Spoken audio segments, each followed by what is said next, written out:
1300 hours, Pakistan Standard Time. Assalamu alaikum. This is Radio Pakistan. The news read by Hassan Gilani. First, the headlines. Prime Minister will announce future course of action for Tiger Force at a ceremony in Islamabad today. 641 more people tested COVID positive, while 13 new deaths were reported during the last 24 hours in the country. Indian Congress has asked Modi government to rescind its arbitrary and unconstitutional August 5, 2019 decision about Kashmir. International Day for Eradication of Poverty is being observed today.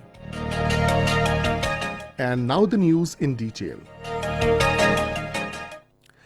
Prime Minister Imran Khan will give future course of action to the Tiger Force and decide the roadmap of new responsibilities for them at a ceremony in Islamabad today.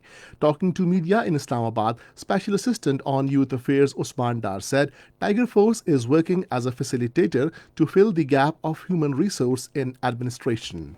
Usman Dar said development of youth is top priority of the Prime Minister.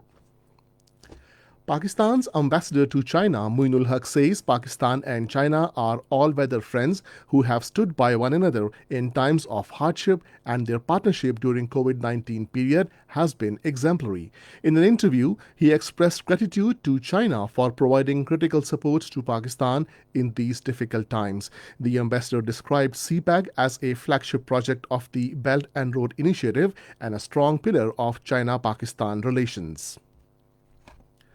641 more people tested COVID positive after the test of 32,465 people over the last 24 hours.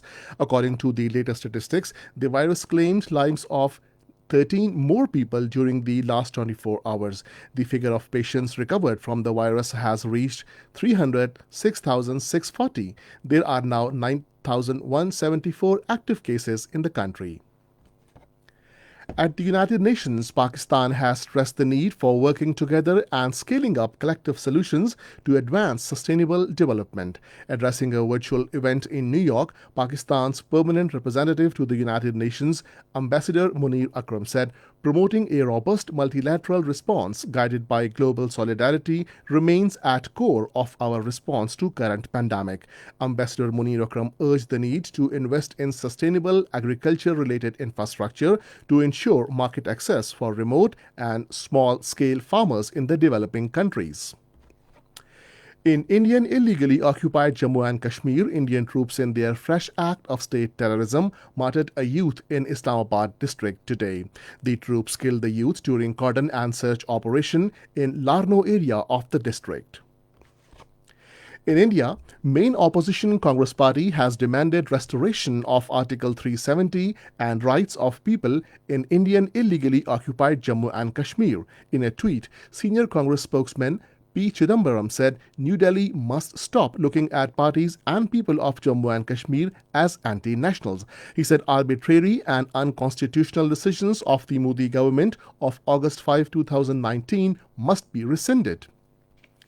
In India, 8 people were killed and more than 30 injured in a road accident in Uttar Pradesh state.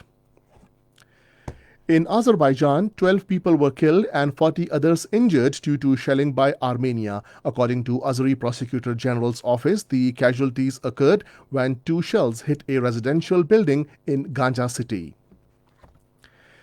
International Day for Eradication of Poverty is being observed in the country as well today. This year's theme of the day is Acting Together to Achieve Social and Environmental Justice for All. The day aims to raise awareness about need to eradicate poverty and destitution across the world, particularly in the developing countries. In his message on the occasion, the UN Secretary General Antonio Guterres stressed the need to stand by with people living in poverty throughout COVID-19 pandemic and beyond.